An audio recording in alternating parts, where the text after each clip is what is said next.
நம்முடைய பிதாவாகிய பராபரனாலும் நம்முடைய ஆண்டவராகிய இயேசு கிறிஸ்துவினால் நம் அனைவருக்கும் கிருபையும் சமாதானமும் உண்டாவதாக. ஆமென். ஜெபம் செய்வோம்.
பாதத்தில் நாங்கள் வந்து அமர்ந்து உங்களை நோக்கி பார்க்கிற எங்களுக்கு நீர் இறங்கி உதவி செய்கிறா. உடைய சத்தத்தை கேட்கும்படியாக வாஞ்சியோடு தாகத்தோடு உடைய பாதத்தில் வந்திருக்கிற உடைய பிள்ளைகளுடைய கூக்குரலுக்கு செவி கொடுத்து ஆண்டவரே என்னோடும் எங்களோடு நீர் பேசுங்க. உடைய வேதத்துடைய மகத்துவத்தை காண கிருபை செய்யுங்க. பரிசுத்த ஆவியானவர்களோடு இடைபடும்படியாக ஜெபிக்கிறோம். இயேசு கிறிஸ்துவின் நாமத்தில் ஜெபிக்கிறோம் நல்ல பிதாவே. ஆமென். உங்கள் யாவருக்கும் இயேசு கிறிஸ்து உயிர்த்தெழுந்த நாள் வாழ்த்துக்களையும் தோத்திரங்களையும் தெரிவிக்கிறேன். இந்த நாளிலே நமக்கு தியானிக்க கொடுக்கப்பட்ட வேத பகுதி அது பரிசுத்த அப்போஸ்தலனாகிய பவுல் கொரிந்தியர்களின் நிருபம் 15ஆம் அதிகாரம் வசனங்கள் 12லிருந்து 21 வரை உள்ள வசனங்களை நான் வாசிக்கிறேன். 1 கொரிந்தியர் 15ஆம் அதிகாரம் வசனங்கள் 12 துவங்கி 21 வரை. கிறிஸ்து மரித்தோரிலிருந்து எழுந்தார் என்று பிரசங்கிக்கப்பட்டிருக்க மரித்தோரின் உயிர்த்தெழுதல் இல்லை என்று உங்களில் சிலர் எப்படி சொல்லலாம்? மரித்தோரின் உயிர்த்தெழுதல் இல்லாவிட்டால் கிறிஸ்துவும் எழுந்திருக்கவில்லையே. கிறிஸ்து எழுந்திருக்கவில்லையா என்றால் எங்கள் பிரசங்கமும் விருதா, உங்கள் விசுவாசமும் விருதா.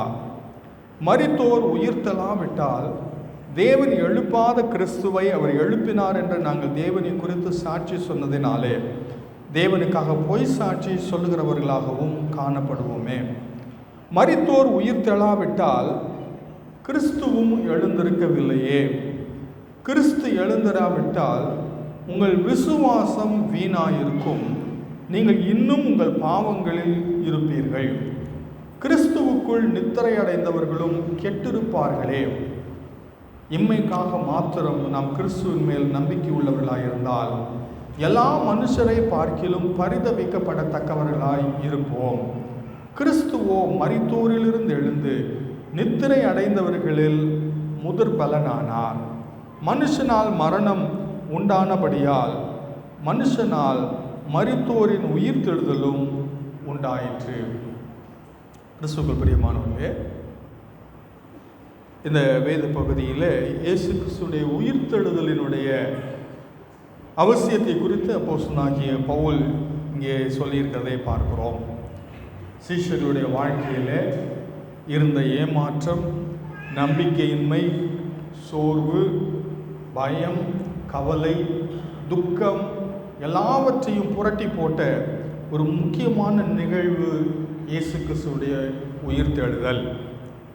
ஒருவேளை கடவுளுடைய மனிதன் இப்படி சொல்லுகிறார், இயேசு கிறிஸ்துவின் கல்லறை புதிய படைப்பின் கருவறையாக மாறினது. ஆண்டவர் மனுக்குலத்திற்காக வைத்திருந்த ஒரு புதிய துவக்கத்தை இயேசு கிறிஸ்துவுடைய கல்லறையிலே அவர் துவக்கினார். ஒரு புதிய படைப்பிற்கான கருவறையாக இயேசு கிறிஸ்துவுடைய கல்லறை மாறினது. ஒருவேளை இந்த உயிர்த்தெழுதலின் செய்தியை அறிவித்த மக்கள் யூதர்களுக்கு இது ஆச்சரியமானதாக இருந்தாலும், அங்கே இருந்த கிரேக்கர்களுக்கும் மற்ற சமயத்தினருக்கும் இது ரொம்ப வித்தியாசமான ஒரு செய்தியாக இருந்தது. நம்ம சுற்றி வாழ்கிற இந்து சகோதர சகோதரிகளுடைய நம்பிக்கை கூட இந்த கிரேக்க மக்களுடைய நம்பிக்கை போல தான் இருந்துச்சு. என்ன நம்பினாங்க? நமக்குள்ள கடவுளுடைய ஒரு ஆவி இருக்கிறது, இது இந்த சரீரத்தில் வந்து அடைப்பட்டு சிக்கி கொண்டிருக்கிறது. ஆகையினால இந்த சரீரத்திலிருந்து இந்த கடவுள் கொடுத்த இந்த ஆவி விடுதலை பெறுவதை அவர்கள் முக்தி அடைவது, நிர்வாணம் அடைவது, மோட்சம் அடைவது என்று சொன்னாங்க. கவனிக்கிறீங்களா? இந்த சரீரத்தில் மனுஷனுடைய ஆவி வந்து மாட்டிக்கிட்டு இருக்கு.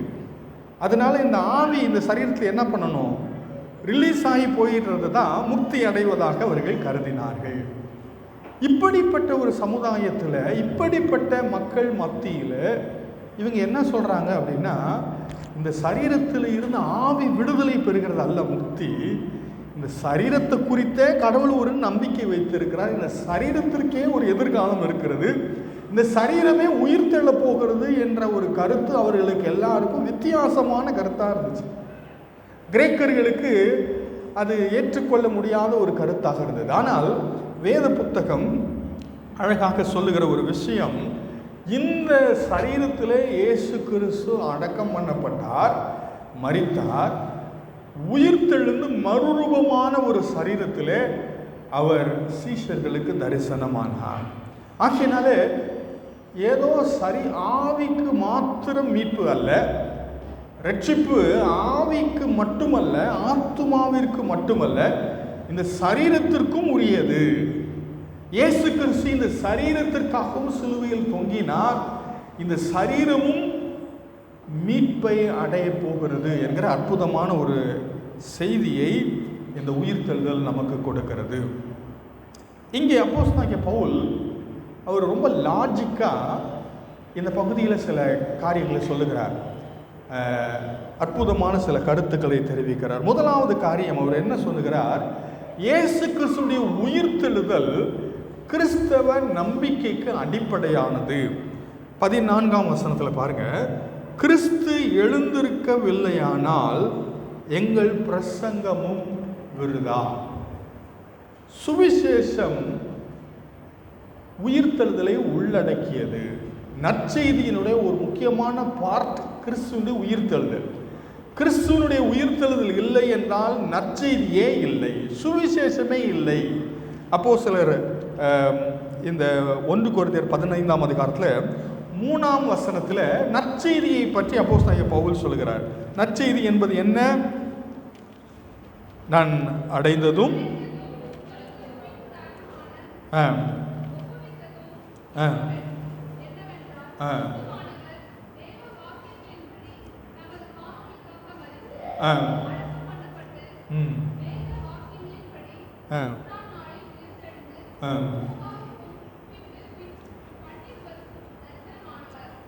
இந்த வேத பகுதியில் அப்போஸ்தலனாகிய பவுல் சொல்கிற காரியம் என்னன்னா, கிறிஸ்துவானவர் வேத வாக்கியங்களின்படி நமது பாவங்களுக்காக மரித்து அடக்கம் பண்ணப்பட்டு வேத வாக்கியங்களின்படி 3ஆம் நாள் உயிர்த்தெழுந்தார் என்பதுதான் நற்செய்தி. ஆகையினால உயிர்த்தெழுதல் இல்லைன்னா நற்செய்தியே இல்லை. நாங்கள் பிரசங்கம் செய்வதற்கான செய்தியே இல்லைங்கிறார். ஆகையினாலே கிறிஸ்துவினுடைய உயிர்த்தெழுதல் நற்செய்தியின் மிக முக்கியமான ஒரு அங்கம். கிறிஸ்து சிலுவையில் நமக்காக மரித்தார்.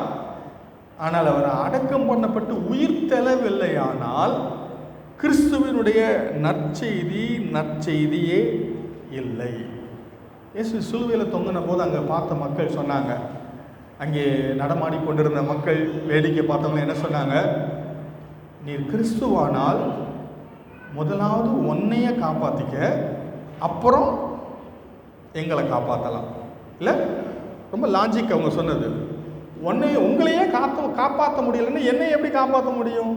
அதனால அவங்க எல்லாரும் இயேசுவை பார்த்து என்ன சொன்னாங்க, நீ கிறிஸ்துவானால் ஃபஸ்ட்டு உங்களை காப்பாற்றிக்கங்க, அப்புறம் இயேசு கிறிஸ்து உயிர் தெழுந்ததுனால அவர் என்ன சொல்ல விரும்புகிறார், என்னையும் காப்பாற்ற முடியும், உன்னையும் காப்பாற்ற முடியும்.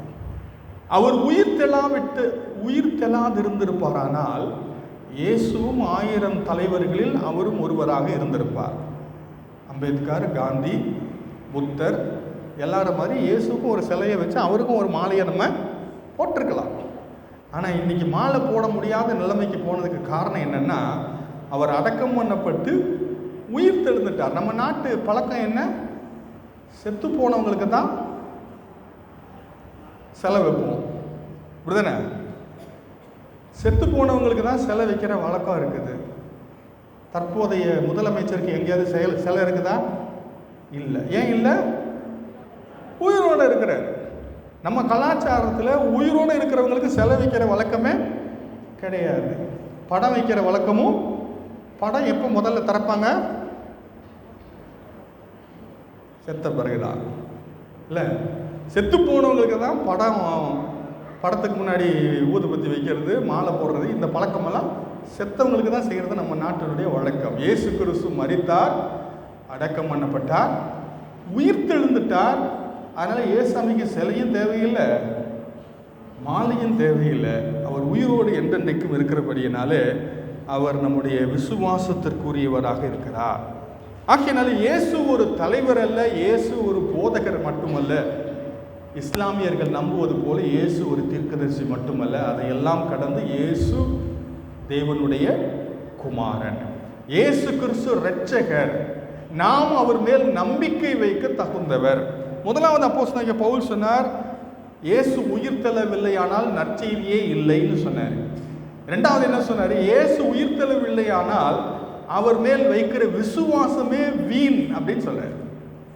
அதே வசனத்தில் பாருங்க 14, எங்கள் பிரசங்கமும் விருதா, உங்கள் விசுவாசமும் விருதா.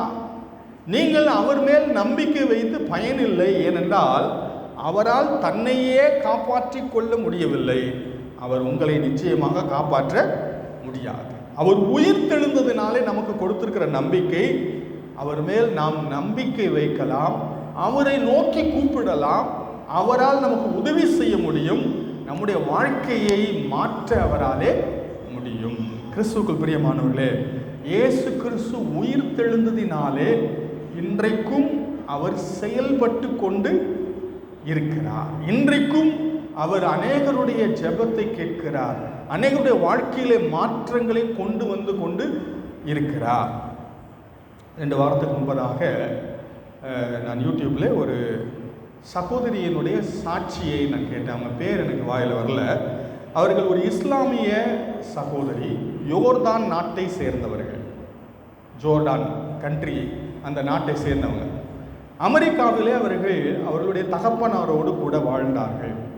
அவங்க அப்பா அம்மாவும் பிரிஞ்சுட்டாங்க. அவங்க அம்மா யோர்தானில் இருந்தாங்க, அவங்க அப்பா அமெரிக்காவில் இருந்தார். அவங்க அப்பா கூட வாழ்ந்தாங்க. ரொம்ப வறுமை, கஷ்டம். அவங்க ஸ்கூலில் அவங்க ஒருத்தர் மட்டும்தான் முஸ்லீம், புர்கா போட்டுட்டு போவாங்க. அதனால் அந்த மொத்த ஸ்கூலும் இவங்களை பார்த்து கிண்டல் பண்ணும். அப்படிப்பட்ட ஒரு சூழ்நிலையில் இந்த சகோதரி வளர ஆரம்பித்தார்கள்.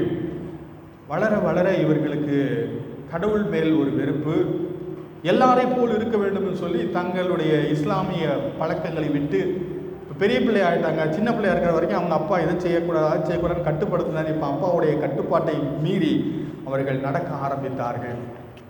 அவங்க வாழ்க்கையில் அவங்க சந்தித்த நிறைய பிரச்சனைகள், மன வருத்தங்கள். ஏன்னா அம்மாவுடைய அன்பு இல்லை, அப்பாவுடைய சம்பளம் பத்தலை, வறுமை, கஷ்டம், அன்புக்காக ஏங்கி இருந்த ஒரு சூழல். அந்த சூழலில் மனதளவில் பாதிக்கப்பட்டிருந்தார்கள். பக்தி இருந்தது, அவர்கள் 5 நேரம் தொழுகை செய்தார்கள். ஆனாலும் ஒரு விரக்தியும் ஏமாற்றமும் இருந்தது.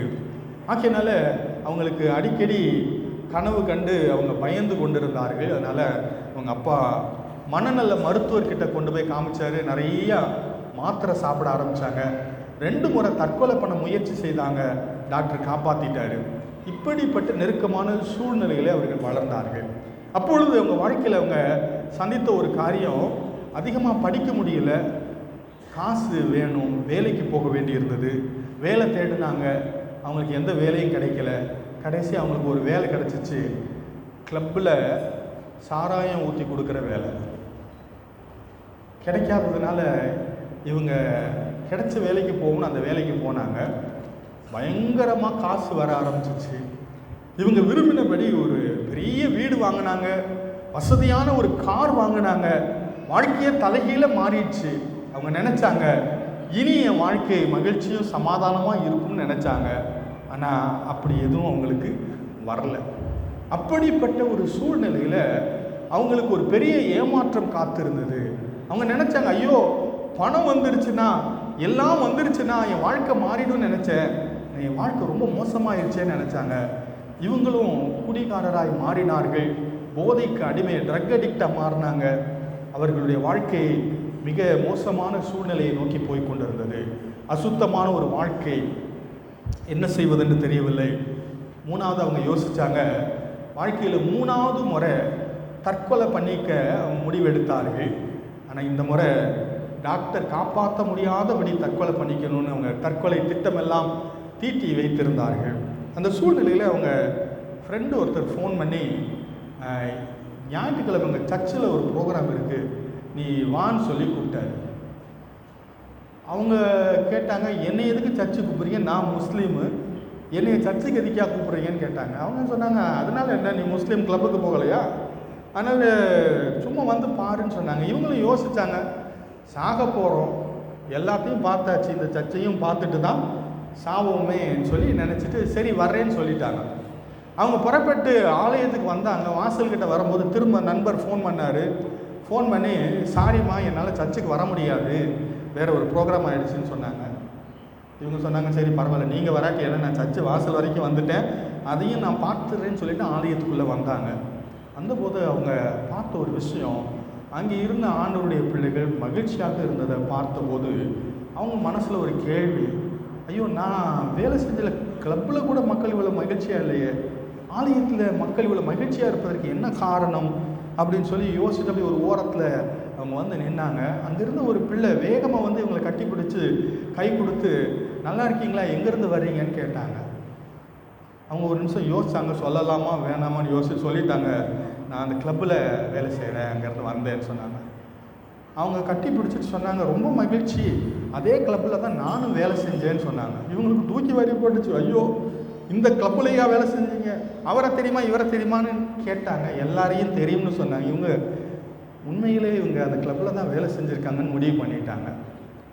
அங்கே வந்து அரவணைப்போடு அந்த சகோதரி அருகாமையில் உட்கார்ந்து கடவுளுடைய வார்த்தையை கேட்க ஆரம்பித்தாங்க. ஆண்டவருடைய வார்த்தை மூலமாய் ஆண்டவர் அவங்க கூட பேசினார். என்ன தெரியுமா இன்றைக்கி சொல்லப்பட்ட வசனம், மனிதன் உலகம் முழுவதையும் ஆதாயப்படுத்தி கொண்டாலும் தன் ஆத்துமாவை நஷ்டப்படுத்தினால் அவனுக்கு லாபம் என்ன? அவங்க வாழ்க்கையில் அந்த வசனம் பேச ஆரம்பிச்சிச்சு. எனக்கு உலகத்துக்கு வாழ்வதற்கு வேண்டிய எல்லாம் இருக்குது, ஆனால் என்னுடைய ஆத்துமா ஆண்டவர் இல்லாமல் இருக்குதுன்றதை அவங்க உணர்ந்தாங்க. என்ன செய்யறதுன்னு தெரியல. எல்லாரும் ஜெபிக்கும் போது அவங்களும் ஜெபம் பண்ணாங்க. ஆனால் அவங்களுக்கு ஒரு ஆர்வம் இருந்ததுனால அவங்க என்ன யோசிச்சாங்க, ஏதோ ஒரு விஷயம் இந்த வேத புத்தகத்தில் இருக்குது, இவங்க சொன்ன ஒரே ஒரு வசனமே என் வாழ்க்கையில் ஒரு மாற்றத்தை கொடுக்க முடியுமானால் இந்த வேத புத்தகத்தை ஏன் நான் சாகிறதுக்கு முன்னாடி ஒரு தடவை படிச்சிடக்கூடாது? அவங்க தன்னுடைய மரணத்தை போஸ்ட்போன் பண்ணாங்க, தற்கொலை பண்ணி வைக்கிறத தள்ளி போட்டாங்க. வேத புத்தகத்தை அவங்க ஃபோனில் டவுன்லோட் பண்ணி 6 மாதத்தில் இரவும் பகலும் வேதத்தை வாசித்தார்கள். அவங்க சொன்ன ஸ்டேட்மெண்ட் என்ன தெரியுமா, கிளப்புக்கு போகக்கூடாதுன்னு யாரும் என்கிட்ட சொல்லலை, குடிக்கக்கூடாதுன்னு சொல்லலை, ட்ரக்கு உபயோகப்படுத்தக்கூடாதுன்னு சொல்லலை, அசுத்தமாய் உடை உடுத்தக்கூடாதுன்னு யாருமே என்கிட்ட சொல்லலை. வேத புத்தகம் எனக்குள்ளே போச்சு, உள்ளே இருந்த எல்லா தவறும் வெளியில் போயிருச்சுன்னு சொன்னார். கிறிஸ்துவுக்குள் பிரியமானவர்களே, இயேசு கிறிஸ்து ஒரு தத்துவ போதனை கொடுக்கிறவர் அல்ல. இயேசு கிறிஸ்து ஒரு நல் மார்க்கத்தை போதிக்கிறவர் அல்ல. இயேசு கிறிஸ்து உயிர்த்தெழுந்த அவர் வாழ்க்கையே மாற்றுகிறவர். சீஷர்களுடைய வாழ்க்கையை அன்று மாற்றினவர் மட்டுமல்ல, இன்றும் அவர் மாற்றிக்கொண்டே இருப்பவர். ஆகையினாலே மனிதர்களை இயேசு கிறிஸ்து மாற்றுகிறார். அவருடைய வார்த்தை மாற்றுகிறது. இங்கே அப்போஸ்தலனாகிய பவுல் அதனால தான் சொன்னார், அவர் மேல் வைக்கிற நம்பிக்கை பயனற்றது அல்ல, அவர் மேல் வைக்கிற நம்பிக்கை பயனுள்ளது. மூன்றாவதாக அப்போஸ்தலனாகிய பவுல் அங்கே சொல்லுகிற ஒரு காரியம் 15ஆம் வசனத்தில், இயேசு கிறிஸ்து உயிர்த்தெழவில்லையானால் அப்போஸ்தலர்கள் எல்லாரும் பொய் போதகர்கள், கள்ள போதகர்கள், தவறை போதிக்கிறவர்கள், பொய் சாட்சிகள். வேத புத்தகம் பொய்யானது. ஏன்னா வேத புத்தகம் இயேசுவின் உயிர்த்தெழுதலை குறித்து தீர்க்க தரிசனம் சொல்லியிருக்கிறது. இயேசு கிறிஸ்து உயிர்த்தெழுந்தார் என்று சொல்லியிருக்கிறது. உயிர்த்தெழுந்த சாட்சிகளுடைய சாட்சியை பற்றி சொல்லியிருக்கிறது. ஆகையினால் இயேசு கிறிஸ்து உயிர்த்தெழவில்லையானால் வேத புத்தகம் பொய், அப்போஸ்தலர்கள் பொய் சாட்சிகள். நான்காவதாக அப்போஸ்தலனாகிய பவுல் சொல்கிற ஒரு காரியம், இயேசு கிறிஸ்து உயிர்த்தெழவில்லையானால் 17ஆம் வசனத்தில் சொல்றாரு, உங்கள் விசுவாசம் வீணாயிருக்கும், நீங்கள் இன்னும் உங்கள் பாவங்களில் இருப்பீர்கள். இயேசு கிறிஸ்துடைய சிலுவை மரணத்தை பிதாவாகிய கடவுள் அங்கீகரிக்கவில்லை என்று பொருள். சிலுவை மரணத்தை பிதாவாகிய கடவுள் ஏற்றுக்கொள்ளவில்லை என்று பொருள். இயேசு கிறிஸ்து சிலுவை மரணத்தை ஏற்றுக்கொண்டார் என்பதற்கான அத்தாட்சி அவர் இயேசுவை உயிரோடு எழுப்பினது தான். அதனால் அவர் உயிரோடு எழுப்பினதன் மூலமாக நமக்கு என்ன சொல்ல விரும்புகிறார்? உங்களுடைய பாவங்கள் மன்னிக்கப்படும். பாவ மன்னிப்பை கர்த்தர் உங்களுக்கு வாக்கு பண்ணியிருக்கிறார், எனக்கு வாக்கு பண்ணியிருக்கிறார். ஆகையால் இயேசு கிறிஸ்துடைய உயிர்த்தெழுதல் எனக்கு பாவ மன்னிப்பையும் பாவ மன்னிப்பின் நிச்சயத்தையும் வாக்கு பண்ணுகிறது. அவர் உயிர்த்தெழாவிட்டால் நீங்கள் இன்னும் உங்கள் பாவங்களில் இருப்பீர்கள் என்று சொல்லுகிறது இந்த வேதவசனம். ஆகையால் கிறிஸ்துவுக்கு பிரியமானவர்களே, கிறிஸ்து உயிர்த்தெழவில்லையானால் நமக்கு பாவ மன்னிப்பு இல்லை. ஐந்தாவதாக அவர் சொல்கிறார் 18ஆம் வசனத்தில், கிறிஸ்துவுக்குள் நித்திரை அடைந்தவர்கள் கெட்டிருப்பார்கள், கிறிஸ்துவுக்குள் மரித்தவர்கள் அழிந்து போயிருப்பார்கள், நரகத்திற்கு போயிருப்பார்கள். கிறிஸ்துவுக்குள் பிரியமானவர்களே, இங்கே கெட்டிருப்பார்கள் என்ற வார்த்தைக்கு என்ன பொருள்? யோவான் 3:16 என்ன பொருளோ அதே பொருள் தான். ஒருவனும் கெட்டு போகாமல், they should not perish, அவர்கள் அழிந்து ஆக்கினைக்குள்ளாக நரகத்திற்கு போகாதபடி நம்மை காக்கிற முக்கியமான ஒரு காரியம் இயேசு கிறிஸ்துவின் உயிர்த்தெழுதல். எல்லா பரிசுத்தவான்களும் நரகத்திற்கு போயிருப்பார்கள். கிறிஸ்து உயிர்த்தெழாவிட்டால், கிறிஸ்து உயிர்த்தெழுந்ததினாலே ஆண்டவர் அந்த நிலைமையை மாற்றி இருக்கிறார். ஆறாவதாக அப்போஸ்தலனாகிய பவுல் சொல்கிறார், நம்முடைய கிறிஸ்து உயிர்த்தெழாதிருந்திருப்பாரானால் நமக்கு உயிர்த்தெழுதல் இல்லை, நம்முடைய மறுமை கேள்விக்குறியாகி இருக்கும், நித்தியத்தை குறித்த நம்பிக்கை இல்லாமல் வாழ்ந்திருப்போம். அதனால் என்ன நம்ம வாழ்க்கையில் செஞ்சிருக்க முடியும்? இருக்கிற வரைக்கும் நல்லா சாப்பிடுவோம், உடுத்துவோம், சாவோம், அழிஞ்சு போவோம்னு இருந்திருக்கும். ஏன்னா நித்தியம் என்று ஒன்று இல்லை, உயிர்த்தெழுதல் ஒன்று இல்லை. ஆகையினால எப்படி வேணாலும் வாழ்ந்துட்டு நம்ம மறித்து போயிருந்துருக்கலாம். நமக்கும் நாய்க்கும் வித்தியாசமே இல்லாமல் போயிருந்திருக்கும். ஆனால் நமக்குள்ள ஒரு விலையேற பெற்ற ஆத்துமா இருக்குது. அந்த ஆத்துமாவுக்கு ஒரு நித்தியம் இருக்கிறது. அந்த நித்தியத்திற்கான வாசலை திறந்தது இயேசு கிறிஸ்துவினுடைய உயிர்த்தெழுதல். நமக்கு ஒரு நம்பிக்கையை கொடுத்திருக்கிறது. அதனால தான் அந்த 19ஆம் வசனத்தில் பார்க்க பவுல் சொல்கிறது அற்புதமான ஒரு காரியம். இம்மைக்காக மாத்திரம் நாம் கிறிஸ்துவின் மேல் நம்பிக்கை உள்ளவர்களாக இருந்தால் எல்லா மனுஷரை பார்க்கிலும் பரிதபிக்கப்படத்தக்கவர்களாக இருப்போம். நம்ம வாழ்க்கையில் கிறிஸ்துவின் மேலே நம்ம நம்பிக்கை வைக்கிறதுக்கு 2 காரணம் இருக்குது.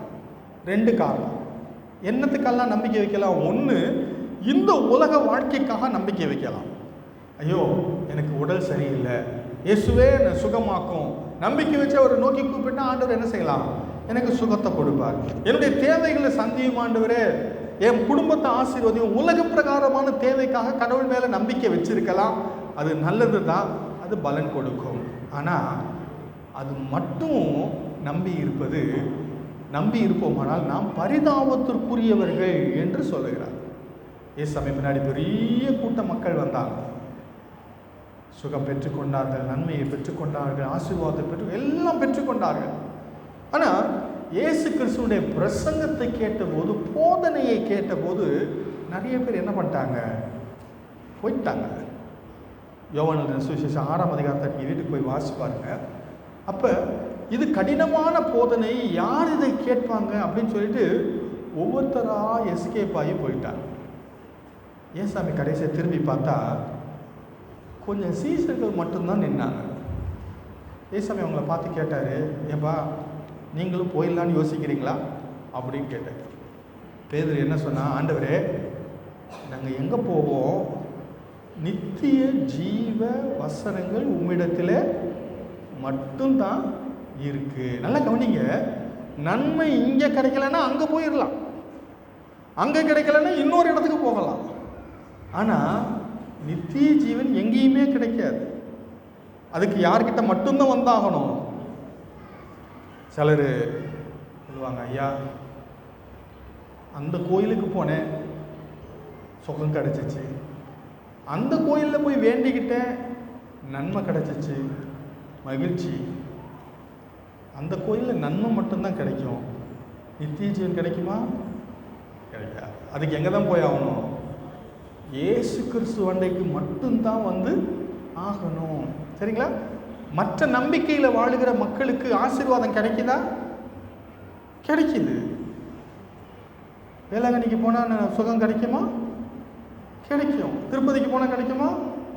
எங்கே போனாலும் கிடைக்கும் நன்மைகள். நித்திய ஜீவன் எங்கே போனாலும் கிடைக்காது.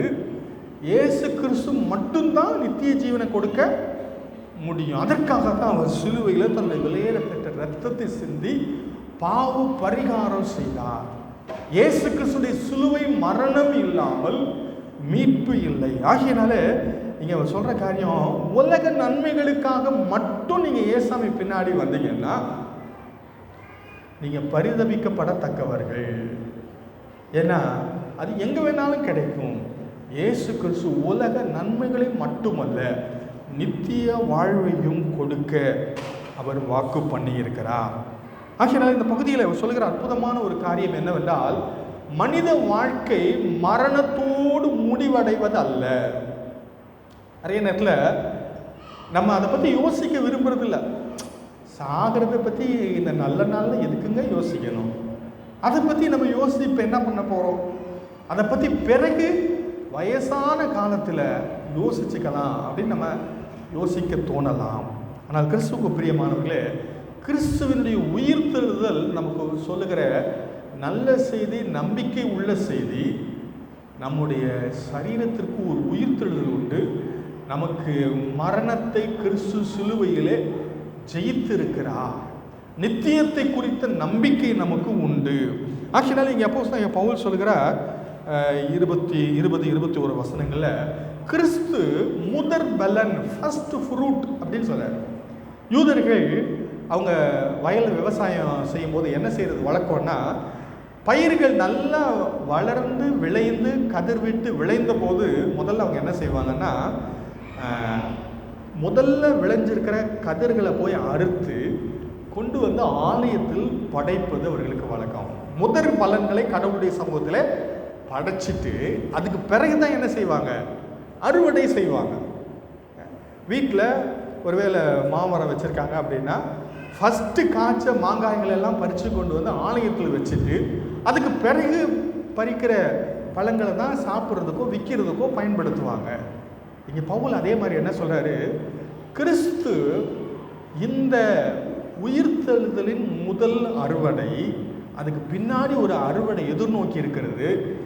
அந்த வசனத்தில் சொல்கிற காரியம் 22ஆம் வசனத்தில், அவருடையவர்கள் எல்லாரும் அவர் வரும்போது உயிரோடு எழுந்திருப்பார்கள். கவனிச்சிங்களா? கிறிஸ்துவினுடையவர்கள் எல்லாரும் அவருடைய வருகையிலே முதலாவது எழுந்திருப்பார்கள். ஆகையினாலே கிறிஸ்துவுக்குள் பிரியமானவர்களே, கிறிஸ்து உயிர்த்தெழுந்தார், அதனால் எனக்கு என்ன அப்படின்னு நம்ம யோசிக்கலாம். அவருடைய உயிர்த்தெழுதல் என்னுடைய உயிர்த்தெழுதலுக்கான உத்தரவாதத்தை வாக்கு பண்ணுகிறது. அவர் உயிர்த்தெழுந்திருக்கிறதுனாலே நீங்களும் நானும் பிழைக்க போகிறோம். கிறிஸ்துவுக்குள் பிரியமானவர்களே, கிறிஸ்துவனுடைய உயிர்த்தெழுதல் நமக்கு ஒரு அற்புதமான நம்பிக்கையை கொடுக்கிறது. கடைசியாக ஒரே ஒரு காரியத்தை நான் சொல்லி நான் நிறைவு பெற விரும்புகிறேன். நம்ம 22ஆம் சங்கீதத்திற்கு தயவுசெய்து ஒரு நிமிஷம் திருப்பிக் கொள்ளுங்கள். சுருக்கமாக சில காரியத்தை சொல்லி நான் நிறைவு செய்ய விரும்புகிறேன். 22ஆம் சங்கீதத்தில் முதலாவது வசனம் என்ன? நம்ம எல்லாருக்கும் நல்லா தெரியும். என் தேவனே என் தேவனே ஏனெனே கைவிட்டு.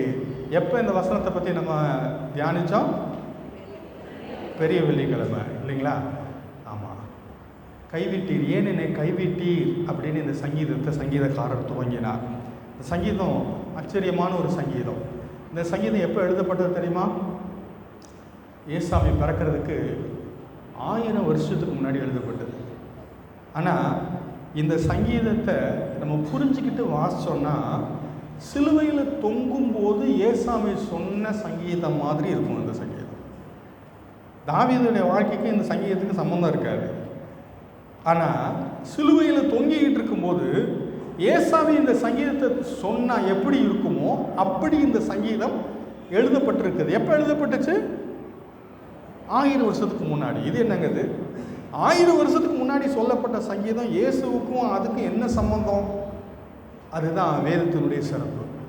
ஆவியானவர் மிக அழகாக சொல்லியிருக்கிற ஒரு அற்புதமான உண்மை என்னவென்றால், இங்கே இந்த வசனம் எப்படி ஆரம்பிக்குது? என் தேவனே என் தேவனே ஏன் என்னை கைவிட்டீர். இது என்னைன்றது யாரை குறிக்கும்? இயேசுவை குறிக்கும். இயேசு தான் இதை சொல்கிறாரு. இயேசு சிலுவையில் சொன்ன சங்கீதம் சொன்ன வார்த்தை 1000 வருஷத்துக்கு முன்னாடியே எழுதப்பட்டிருக்கு. இதில் நம்ம கவனிக்க வேண்டிய விஷயம் என்னென்னா, இந்த 1000 வருஷத்துக்கு முன்னாடி ரோமர்கள்னு ஒரு இனமே இல்லை, சிலுவை மரணம்னு ஒன்று கண்டுபிடிக்கவே இல்லை. அப்படிப்பட்ட ஒரு சூழலில் சிலுவை மரத்தில் நடந்த நிகழ்வுகள் எல்லாம் இந்த சங்கீதத்தில் எழுதப்பட்டிருக்கு. 16ஆம் வசனத்தில் பாருங்கள், நாய்கள் என்னை சூழ்ந்திருக்கிறது, பொல்லாதவர்களின் கூட்டம் என்னை வளைந்து கொண்டது, என் கைகளையும் என் கால்களையும் உருவ குத்தினார்கள். சிலுவையில் என்ன பண்ணாங்க? இயேசு கிறிஸ்து என்ன சொல்றாரு? என் கைகளையும் என் கால்களையும் உருவ குத்தினார்கள். இயேசு கிறிஸ்து இந்த சங்கீதத்தை சொன்னபோது அவருடைய அனுபவமாக இந்த சங்கீதத்தை நம்ம பார்க்கலாம். 4வது வசனத்தில் என்ன சொல்ல இருப்பாங்க? ஏன் என்னை கைவிட்டீர்னு வசனத்தை கேட்டார். ஏன் கேட்டார்? ஆண்டவரே, நீர் கைவிடுகிறவர் அல்லன்னு நல்லா எனக்கு தெரியும், சீஷர்கள் ஓடி போவாங்கன்னு எனக்கு தெரியும், ஏற்கனவே சொல்லிட்டார்.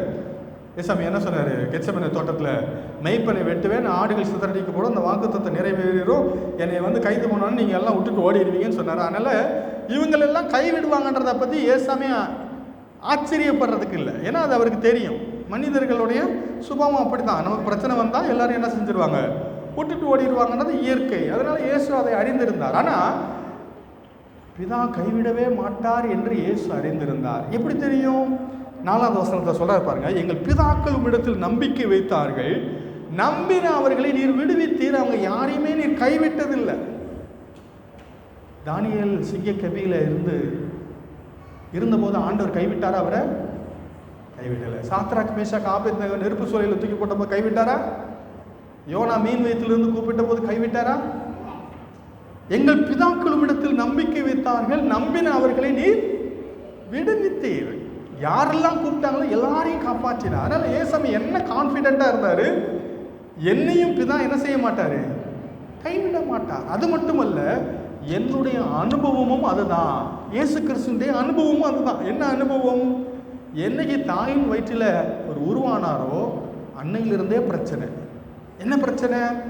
அப்பா தள்ளி விட்டுடலான்னு பார்த்தாங்க, ஊர் மக்கள் எல்லாம் கல்லால் இருந்து கொன்னுடலான்னு பார்த்தாங்க. அது மட்டுமல்ல, டெலிவரி டைமில் 70 மைல் நடந்து போக வேண்டியதாயிடுச்சு. பிறந்த இடத்துல இடம் கிடைக்கல, மாட்டுத் தொழுவத்தில் பிறக்க வேண்டியதாயிடுச்சு. இன்ஃபெக்ஷன் ஆகிருக்கலாம், என்னென்னமோ ஆகிருக்கலாம், ஒன்றும் ஆகாமல் கர்த்தர் பாதுகாத்தார். அது மட்டுமல்ல, பிறந்த பிறகும் உடனடியாக அவரை கொல்ல வேண்டும் என்று நாட்டு ராஜாவே சட்டம் போட்டார். குழந்தையை தூக்கிட்டு எகிப்துக்கு தப்பிச்சு ஓடி போக வேண்டியதாயிடுச்சு. பலவிதமான பிரச்சனைகள் வந்தபோது ஆண்டவர் கைவிட்டாரா? இல்லை. ஏசாமி சொல்றாரு, பிதாக்களை கைவிடலை, என்னையும் தாயின் கருவிலிருந்து இதுவரைக்கும் கைவிடலை, இப்பவும் கைவிட மாட்டார் என்று எண்ணினார். ஆனால் சிலுவையில் என்ன நடந்துச்சு? பிதா கைவிட்டார். அதனால கேட்டார், என் தேவனே ஏன் என்னை கைவிட்டீர்? ஆபத்து நெருங்கி இருக்கிறது, ஏன் தூரமாக இருக்கிறீர்? ஆனால் கவனிக்க வேண்டிய முக்கியமான விஷயம் என்ன தெரியுமா? அந்த சங்கீதம் அதோட முடியலை. அந்த சங்கீதம் 1ஆம் வசனத்தோட முடியலை. அந்த சங்கீதத்தில் அவர் சொன்ன முக்கியமான ஒரு வார்த்தையை பாருங்க. 21ஆம் வசனம்.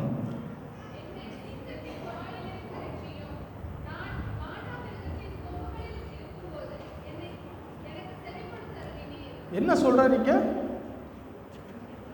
எனக்கு செவி கொடுத்த அருளி நீர். ஜெபத்தை கேட்டாரா? கேட்டார். கைவிடப்பட்டது போல இருந்தது. ஆமா, கைவிடப்பட்டார். எதற்காக? உங்களுக்காக, எனக்காக. இமைப்பொழுது கைவிட்டேன், ஆனாலும் உருக்கமான இரக்கங்களால் உன்னை சேர்த்துக் கொள்வேன் என்ற வார்த்தையின்படி சிலுவையில் அவர் பண்ண ஜெபத்தை கேட்டு கர்த்தர் அவருக்கு பதில் கொடுத்தார். அதனுடைய விளைவு என்ன? அவருடைய ஜெபம் கேட்கப்பட்டது.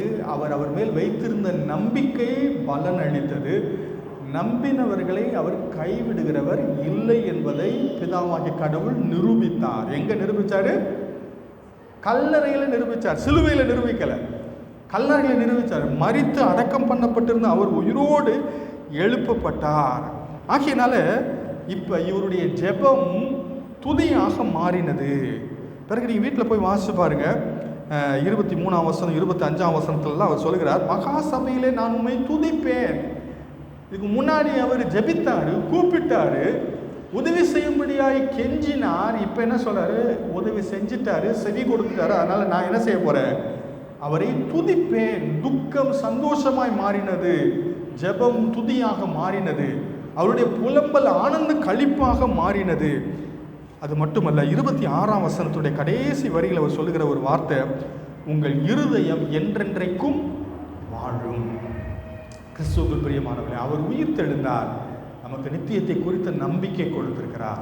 ஆகையினால் அவரை நோக்கி கூப்பிடலாம். ஏன்னா அவர் உயிரோடு இருக்கிறபடினால் செவி கொடுக்க வல்லவர். கடைசியாக கவனிக்க வேண்டிய ஒரு விஷயம் என்னன்னா, அவர் உயிரோடு இருக்கிறபடியினால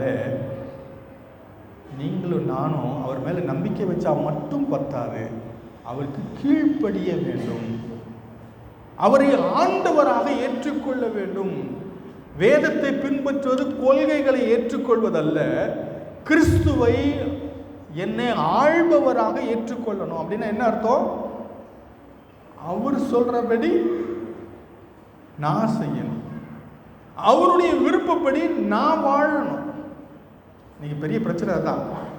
காணிக்கை போட்டுறோம், ஆளை விடுங்க, நாங்கள் போய் எங்கள் இஷ்டத்துக்கு எது வேணாலும் செஞ்சுக்கிறோம். ஆனால் இயேசு கிறிஸ்து உயிர் தெழுந்தார் என்பது நமக்கு சொல்லுகிற முக்கியமான உண்மை என்னவென்றால், அவர் ஆண்டவராக ஏற்படுத்தப்பட்டிருக்கிறார். அதனால நான் அவர் மேல் நம்பிக்கை வச்சுவிட்டு விழுந்து கும்பிட்டு எந்திரிச்சு இஷ்டப்படி போய் வாழ முடியாது. என்னை ஆள்பவராக நான் அவரை ஏற்றுக்கொள்ள வேண்டும். கிறிஸ்துவுக்குள் பிரியமானவர்களே, அவர் உயிர் தெழுந்திருக்கிறார். ஆகையினாலே அவரை பணிந்து கொள்வோம், அவருக்கு கீழ்ப்படிவோம், அவரை ஆண்டவராக பற்றி கொள்வோம். ஜெபம் செய்வோம்.